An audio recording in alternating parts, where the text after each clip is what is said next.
മാസാകാൻ നോക്കി മൂക്കും കുത്തിവീണ അവസ്ഥയിലാണ് ഇപ്പോൾ ലോകേഷ്. തന്റെ ചിത്രങ്ങളിലെല്ലാം നടന്മാരെ കൊണ്ട് വെട്ടും കുത്തും ചോരയും ഒഴുക്കി കൈയടി വാങ്ങിയ ലോകേഷ് നടന്റെ വേഷമിട്ടപ്പോൾ പണി പാളകയായിരുന്നു.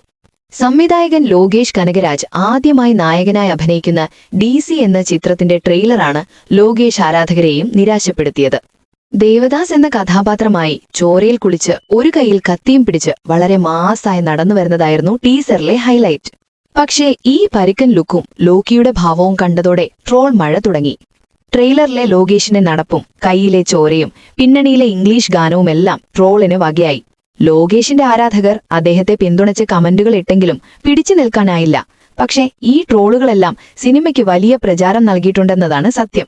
പക്ഷെ നടൻ എന്ന നിലയിലുള്ള ലോകേഷിന്റെ ആദ്യ ചുവടുവെപ്പ് സോഷ്യൽ മീഡിയയിൽ കോമഡി ഉത്സവമായി മാറുകയായിരുന്നു. ഈ വാർത്ത ഇഷ്ടമായാൽ ലൈക്ക് ചെയ്യൂ, ഷെയർ ചെയ്യൂ. നിങ്ങളുടെ അഭിപ്രായം കമന്റായി രേഖപ്പെടുത്തൂ. സബ്സ്ക്രൈബ് ചെയ്യൂ സൈബർ വിലാസം മീഡിയ നെറ്റ്വർക്ക്.